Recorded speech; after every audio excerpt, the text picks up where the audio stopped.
Hello and welcome back to The Art of Parenting. This is your host, Jeanne-Marie Penel. And today I have Anthony Delauney, which I am pronouncing with my French, but he will correct me in how he wants it said.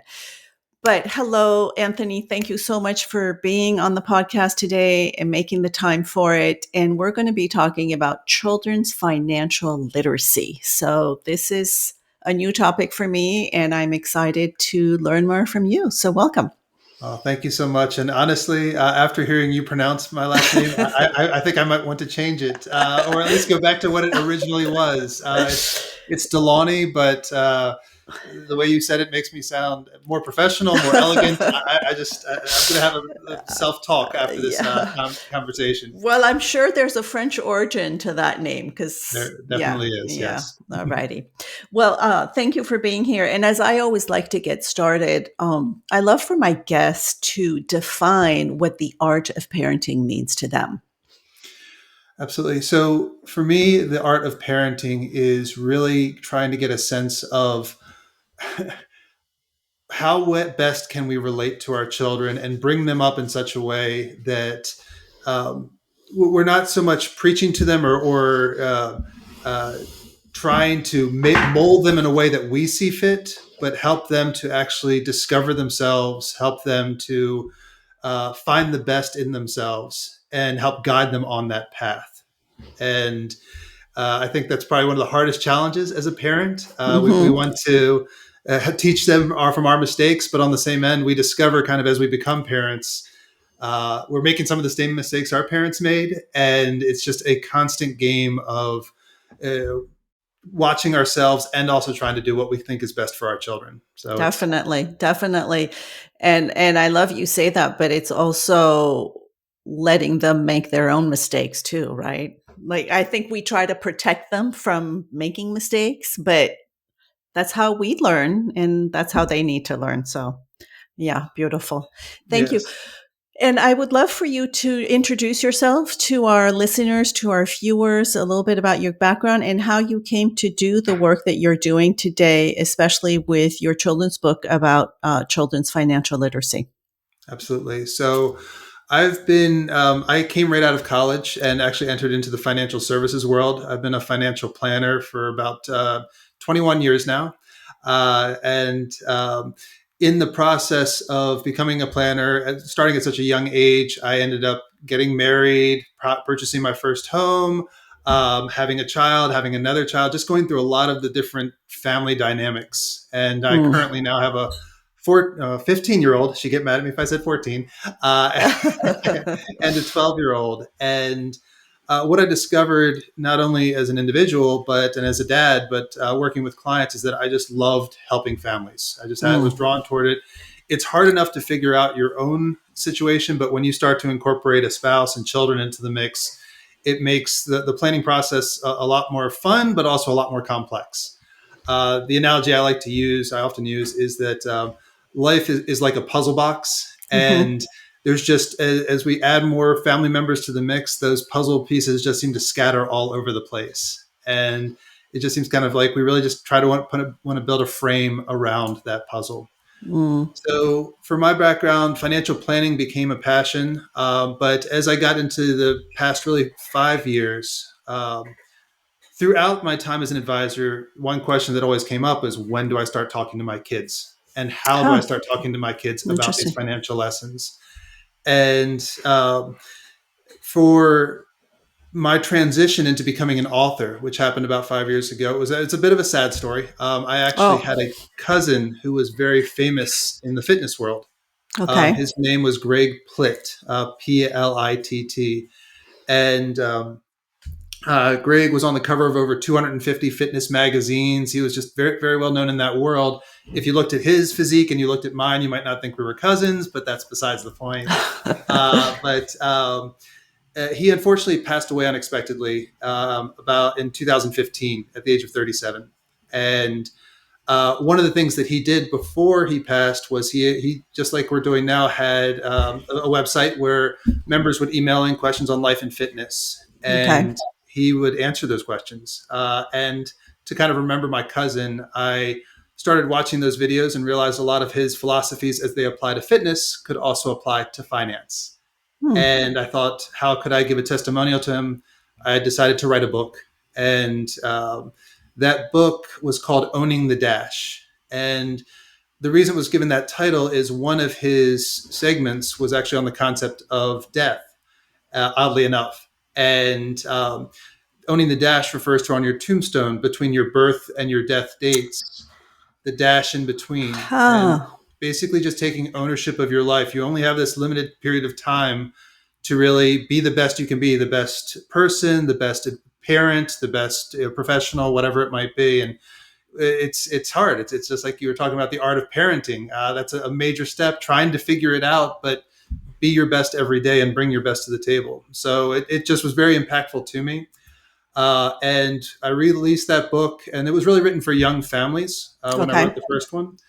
And it received some positive feedback. And I was told, okay, this is great for young individuals. What about us individuals who are a little bit older looking to make the transition into retirement? So when COVID started, I decided I would take on that challenge and started writing a second book. And in that process, my now 14-year-old daughter, back then about 11 or so, she was one of those young ladies that never slept during the evening hours. The mind goes a million miles an hour at night. Night And owl. I would be writing in my home office, and all of a sudden I'd look to my left where my door is, and I'd see, "Hi, Daddy." She'd be standing there just waiting, and we just got into the habit of she would sit down next to me and start writing her own stories as I was Hmm. working on the book. And we came up with the idea of writing a children's picture book that taught a basic financial lesson. And that book turned into Dash and Nikki and the Jelly Bean Game. And I discovered just in that process that one of the best ways, going back to what you were saying before, that sometimes children need to learn through experience. They need to learn through failure, through seeing something else. As a parent, when we just tell our children what to do, there's a 50-50 shot that they'll do it or do the exact opposite of it. So what I've learned for adults, but especially for children, is that the more we can introduce them to concepts and ideas and situations where they get to experience something through a character or through something else, the more likely they are to remember it, the more likely they are to kind of think, what would I do in that situation? So with Dash and Nikki and the Jelly Bean Game, as an example, there was a study done many years ago called the Marshmallow Study. Uh, Yes. right. Hmm. So Hmm. for your listeners, for those that haven't heard, that study basically put children in a room, put a marshmallow in front of them, and said, "I'm going to leave the marshmallow here." And the supervisor basically said, "I'm going to leave the room, and if I come back in another minute or so, if the marshmallow is still there, I'll give you another marshmallow." And then they studied the children to see who could resist the temptation and who could not. And that's always stuck with me. And it's a pretty well known. We've seen it done with other things. So Hmm. I decided jelly beans would be a fun way to introduce this type of concept. So with Dash and Nikki, we have a brother and sister who wake up one morning to find a letter waiting for them, and it invites them to play the jelly bean game, where they go down to their kitchen table and there's a giant jar of jelly beans with two plates that each have 10 jelly beans on them. And the letter basically states that, welcome to the game. For every hour that 10 jelly beans are still on this plate, they'll get five more. And so what we find out is one of the siblings, in this case Dash, the older brother, he's a bit more of the saver. He's a bit more, I want to win. He's competitive. So he takes a plate and covers up his jelly beans. Ah, Whereas yes. his sister, who might be a little bit more impulsive, and to be fair, yes, these two characters might look exactly like my children. But that's besides the point. They gave me permission. She eats her jelly beans within the first minute. And what we see as the story progresses is you see Dash's pile growing and growing, and Nikki, in this case, watching her empty plate and just the emotions that go along with that Mm. scenario. Now, if that was the story, it'd be a terrible story and no one would ever want to read it. But later in the story, Dash does something special to help out his little sister. And in the end, they ended up both winning the game. Um, but really, the idea behind the story is that the book doesn't mention money whatsoever. It has nothing, trying to introduce finance concepts to little children that can't earn their own money or make their own money even before they perhaps have an allowance. it's very hard to do, but they can give value to things. They can Right. understand the value of a jelly bean or the value of something else that they might enjoy. So I try to just kind of not say exactly what the lesson is, but give scenarios where Dash, he covers up his jelly beans. The idea of, if you money not seen as money not missed, if we can kind of hide or put it somewhere else where it's out of sight and out of, the temptation goes away. The idea of compounding interest, where as the time is passing, he's seeing the pile grow, and so forth. So there's just little Right. lessons that can be learned that don't involve money right now, but as time passes, children can then start to apply those lessons to when money becomes part of their decision making. Right, right. No, and that's great, because when you were talking about it, I was definitely thinking like, okay, Dash is smart. He's saving his money. He's covering it up. He's putting it away. So that's great. And so your daughter is a co-author. She is. She did not allow me to put her name as Okay. part as an author. Well, she needs to own it, because she's Well, definitely, yeah. she is a musician. She is an Okay. actress, and she'll be mad. Well, she probably won't mind that I share this. She wrote a piece of music for me years back, Oh, that on the spot, completely original. And I begged her to turn it into a book, and she said no. I want it to be this. My art form is music, and I want it to be a song that perhaps gets released one day. So wonderful. Yeah. but she and my son Jason are excellent editors. They are more than happy to Okay. tell their father, no, that those words don't make any sense, or that no child would ever use that word in a book. So That's great. That's great. You have it's good been fun. editors on your side. That's wonderful. And Yes. and thank you for sharing the story about owning the dash, because it's true that when I was looking at your website and everything, I was trying to figure out, in my head, like what did that have to do with financial literacy? And it makes total sense now. Just owning our lives and being in charge, and knowing that we're the only ones that can fill that space, right, between birth and death. So beautiful. Yeah. Thank you. Yeah. And yeah. So you mentioned one thing, and we'll I want to talk about other things, but just it spiked my interest. You mentioned the word allowance. So I remember getting allowance when I was probably, I want to say 12, 13, but I had to earn it. So I had chores that I did, and I got an allowance. What's the take on allowance today? Like, what do you, as a financial planner and advisor for families, like, do families ask you, when should I start, kind of this idea of allowance with my child, and what would be your answer to that? It's a very common question, and Hmm. there's two components that I think are very important to consider. One is that, yes, oftentimes an allowance is connected in some format to chores or activities that children do in the house.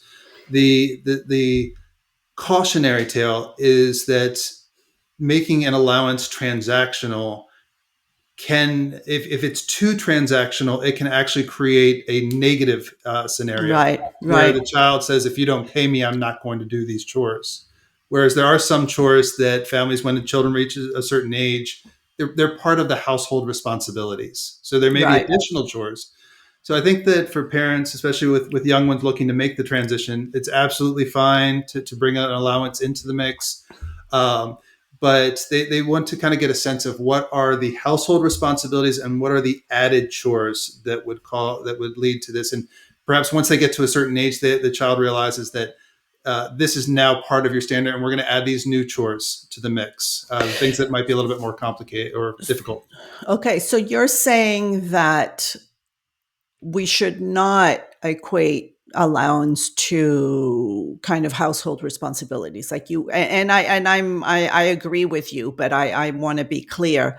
um like, for me, I'm my background is Montessori education, so there's a lot of activities that we do in the house, just because we're part of the house, because we're part of the community. And it's actually, children usually enjoy doing these and it's joyful and it just becomes part of their daily routine and they don't get paid for it, right? It's just part of being in that house. But so you're saying that we shouldn't equate that, but if there's additional ones such as, maybe mowing the lawn once in a while because the gardener's on vacation or dad can't do it or something like it's something extra, then you would have that transaction?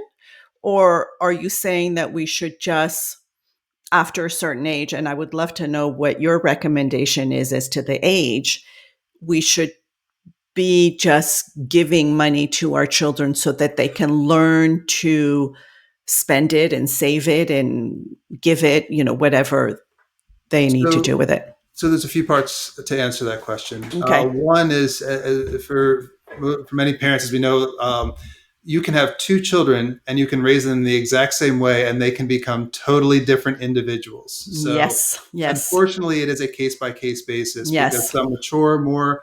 My son is a saver. He will Okay. hoard money. He will. He sees going back to the kind of the example with Dash. He covered up. He doesn't want to. That's his. He wants to win. Whereas my daughter is a giver. She would give to anyone who needs, and there's good on both aspects. Um, but to try to teach them the same lessons or to have the same requirements associated with both children would not be. It wouldn't work. Right. Um, Right.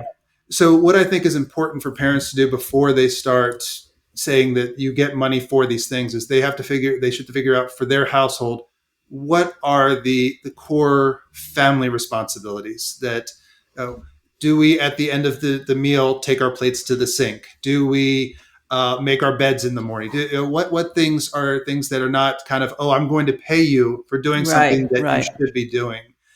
And honestly, it goes back to the idea of why I decided to write children's picture books as a way of helping to teach financial lessons. Because the sooner we can start to ingrain a certain thought process in the back of the mind, to make it a habit, the easier it is when you have to decision making later in life. The analogy I like to use is brushing your teeth. We just kind of say you need to keep doing this. We explain why, but after a while, the kids don't even think about it. They just know at this hour I need to go. Hopefully, they go brush their teeth. It's still always a bit of a battle sometimes. Uh, but I do think that to the allowance part, I said there were two parts. So the first piece is figuring out what those roles and responsibilities are. But also when they receive the money, I think it's very important that the children maintain some sense of ownership in terms of how it's distributed. Okay. And so instead of just money going in a piggy bank where they kind of it's there and we don't really have a purpose to it. Um, the one concept that's been used in the past is the idea of save, spend, and give, kind of having three Yes. little buckets that you save into. And an added component I would encourage parents to consider is having a talk with your kids as you create perhaps those three different buckets and say, what percentage do you want to put into each? So, for example, my daughter being charitable, she may want to put a bit more into her give bucket, whereas my son may be more want to have more in his save bucket. But the reason I want to give them ownership, you can put parameters. They have to put a certain amount into each. But when you start to give them more of a say of, I'm putting this amount into here, I get to put that amount there, then they feel like they're responsible for the decision making and they take more ownership of it. One thing I love about little kids is they love to play grown up. They love to Mm, pick their parents and act like their mom or dad at work or at the grocery store, just kind of take control. So the more that they feel like, hey, this is something that I chose to do versus something that mom and dad told me to do, right. Right. it just creates that sense of independence for them. Yeah. No, I like that. And about how old do you like recommend that we start that? So my daughter's a freshman in high school now, and Okay. what I will share with parents is that if you don't introduce it soon enough, it's going to get introduced no matter what. Okay. She got to go on a trip recently with her choir, where she was at a location where she needed to be able to purchase something, and her parents, we were not there. So if you don't introduce it too early, then it can be problematic. So I do think that introducing even a basic concept of not, it doesn't have to be a significant amount. It's just kind of the idea of I'm receiving something and it's going somewhere. Can happen in the late elementary years. Okay. And then in the middle school years are really the years where you try to maybe give them a bit more ownership in those decision making pieces, in terms of they start to develop their habits. You start to see the middle schoolers. I can say my son's in seventh grade right now, and he is fully capable of telling you exactly what he wants and where he wants it, and things of that nature. So introducing kind of at least the foundation in the elementary years, I think, is very important, so that when they get to that point where um, uh, they know themselves, or at least better Right. know themselves. Right. I also think it's really important, just going back to a middle schooler type ages, when a lot of times parents want to focus on the complex part when they think about financial education. They want to teach their children how to trade and how to do all Mm. of these, things that honestly many of them may not know how to do, or may not have a passion for. But it's just kind of the social media and the world have said, oh, do this, do that, and whatnot, and they don't. The stuff we really need to teach them is the boring stuff. So Balancing the checkbook. well, exactly. Or even Yeah. understanding what goes into the checkbook, even Exactly. Yeah. what are the things that families pay for. Mm. My second book, actually, my second children's book went into that specific. Why do mom and dad work? Lily and May learn why do mom and dad work. Uh, a lot of times, kids don't understand why parents have to leave to go to work and what the money's going toward. Right. Simple concepts, just like if you go to the grocery store, allowing your child to go through the process of paying for the groceries, or going Mm. to a gas station. One thing, my son is a wonderful negotiator, which is wonderful and terrible as a parent. He will go to a gas station and see that lovely aisle across the bottom with all the candy and say, "Dad, please," and just back and forth, until I one day said, "I'll make you, I'll make you a deal. I'll let you get this item, but you have to pay for 50% of it. You have to pay for 75% of it." And then all of a sudden, the owner, part of it is his own ownership. It's his money.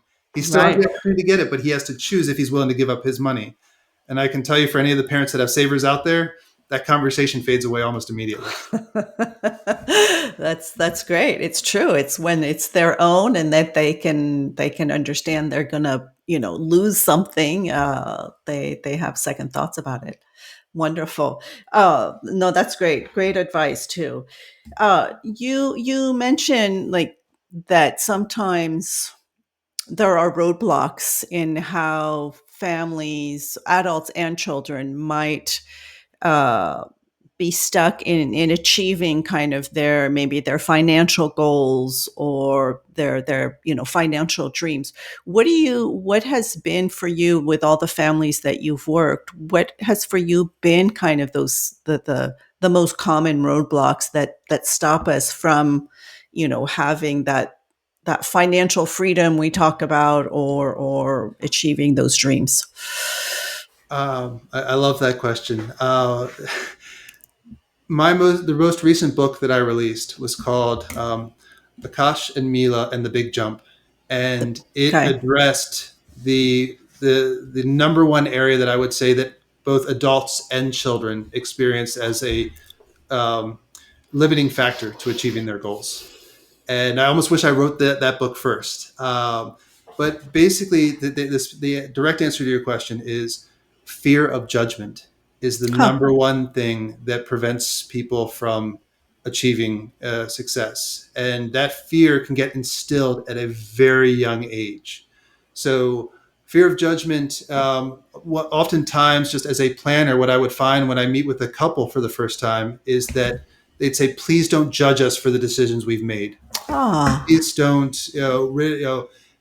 I'm a professional. I'm there only to help." But there's still that worry that they're going to be judged because of things they've done in the past, which Hmm. the past is the past. My job is to help you from this point forward. But we live in a society where judgment seems to be everywhere. We're told all the time what we're doing wrong, how we should be doing this, we should be doing that.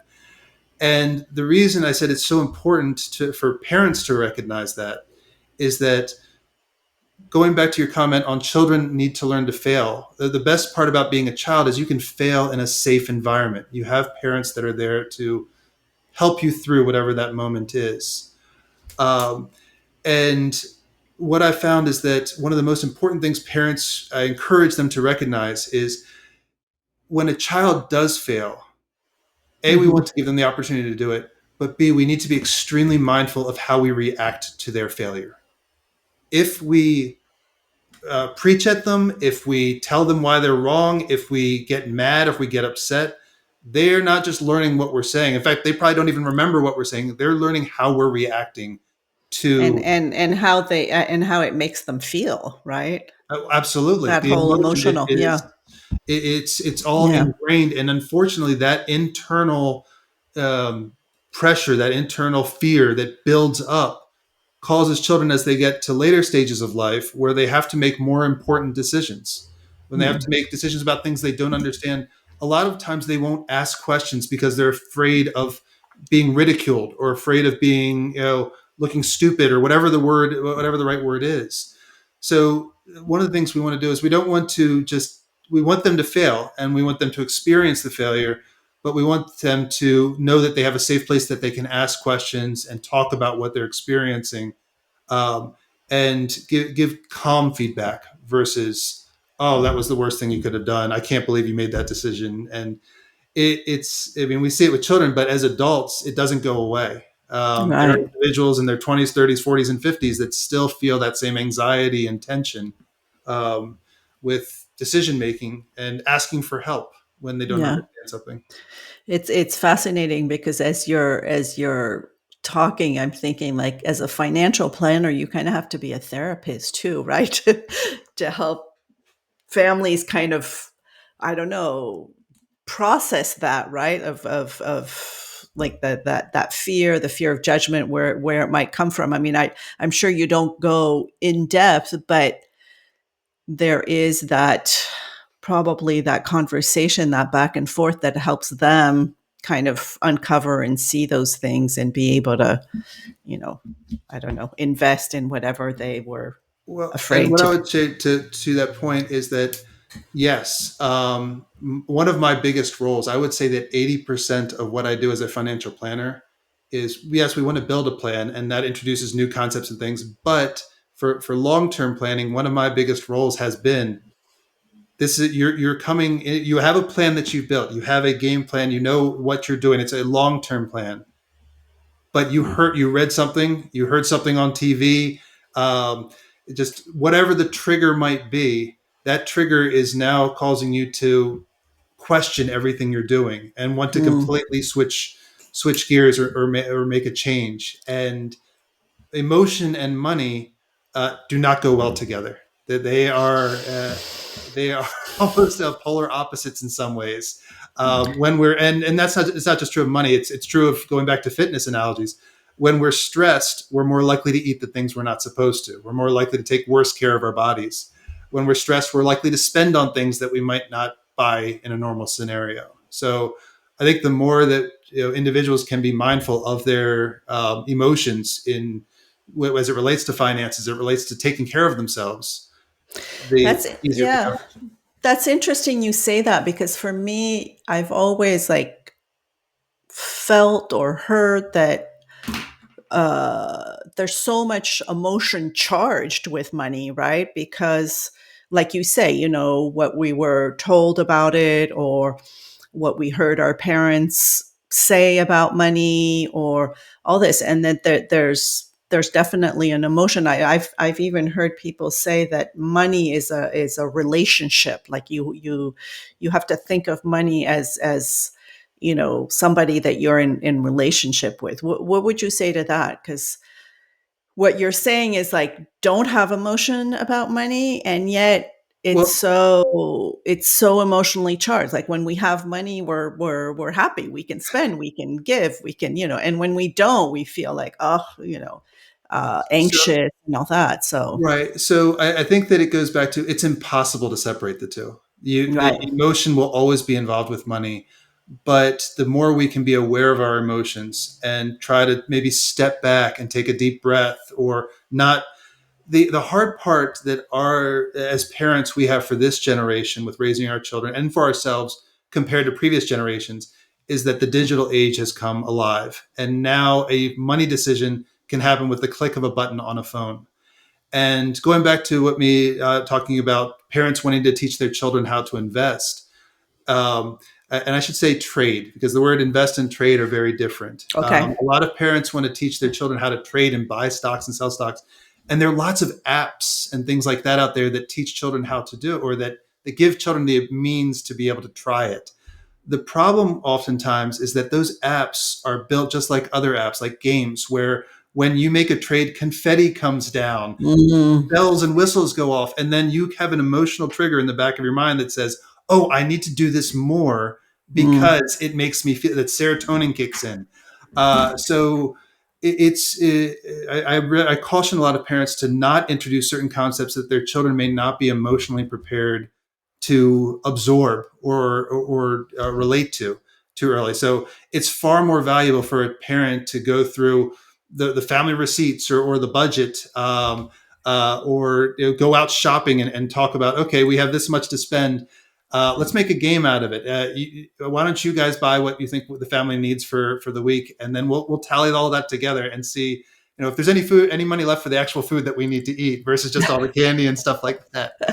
Um, but yes, it's a difficult environment now because we're as adults. It's hard enough as adults for adults to not allow all these triggers and emotions to influence our decision making.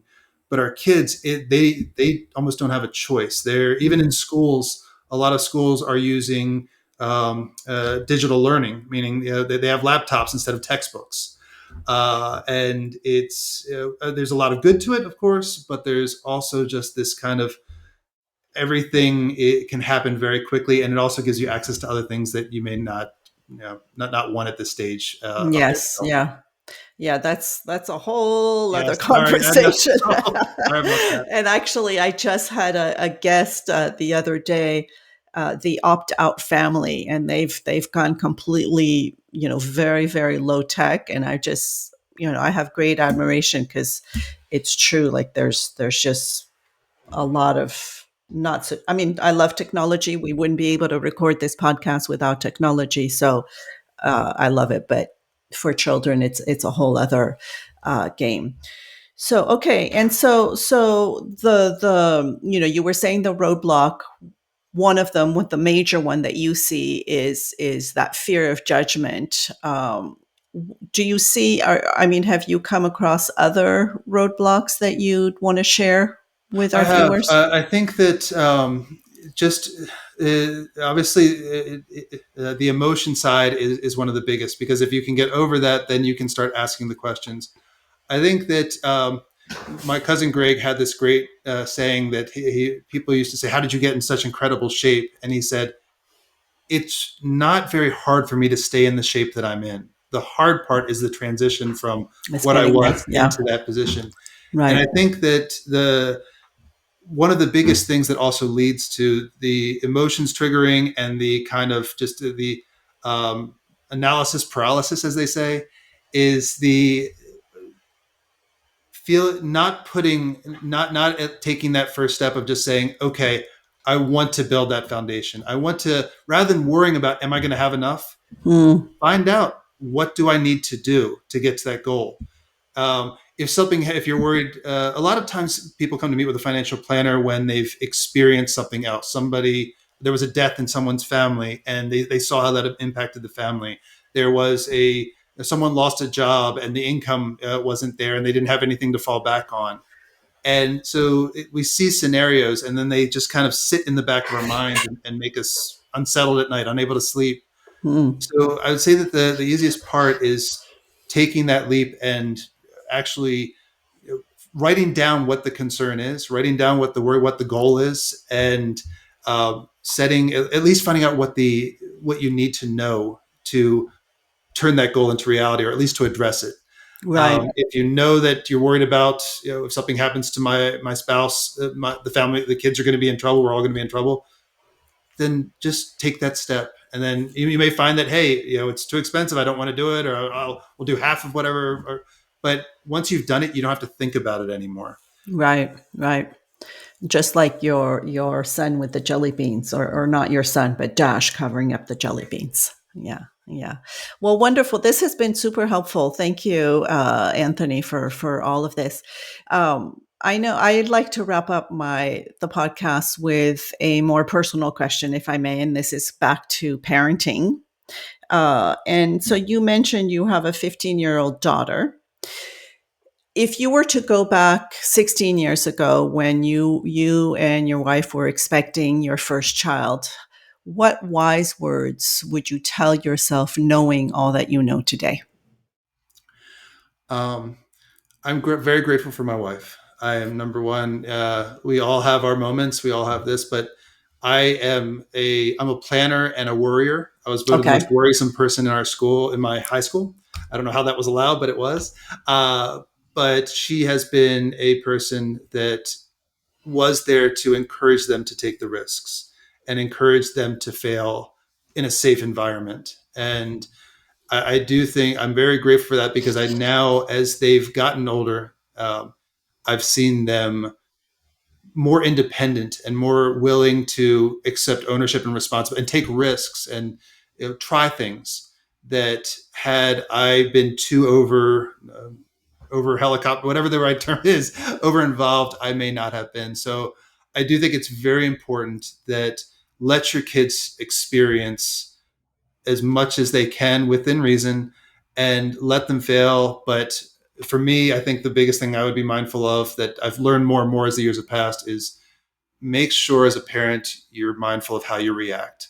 Hmm. And uh, being a warrior, emotions will always flare up. We can't always be steady and calm, but your kids will show you. Kids are a great example of letting you know, hey, this is where you might have messed up a little bit. If they start picking up on certain habits and oh my gosh, uh, Yep. or Yep. phrases for that matter, there's all sorts of ways that kids help us understand where our idiosyncrasies are. But Definitely. I do think that they are watching, they're paying attention. It's not so much what we tell them, it's what we show them. I think that's probably the big Definitely. piece. Thank you for that. Any parting words that you would like to leave our listeners with today, Anthony? Just the world is a little bit chaotic right now. The world Mm. is scary. And a lot of times we forget that the world's been through a lot of crazy times in the past. And from an investment standpoint, from a personal standpoint, from a family standpoint, people are very good at adapting. We have this incredible ability to adjust, and this is coming from one who worries all the time. Mm. I'm being a hypocrite in saying this in some ways, but as a planner, one thing I can say is that I've gotten to show people that it's not as bad as we sometimes think it is. And if we Mm. just sit back, take a look at the scenario, there's a lot of good out there. There's a lot of great people. I'm incredibly grateful I got to have this meeting today. But there's just so much good. It's just, if we look for it and we show our kids that good, a lot of good can come back. So Oh, thank you. That is definitely encouraging, especially um, with everything that's going on in the world today. So thank you. thank you. Thank you. This has been delightful. I have learned a lot, and I know that my viewers and listeners have too. So thank you so much for making the time to be on The Art of Parenting. Thank you. And thank you for such a wonderful pronunciation of my last name.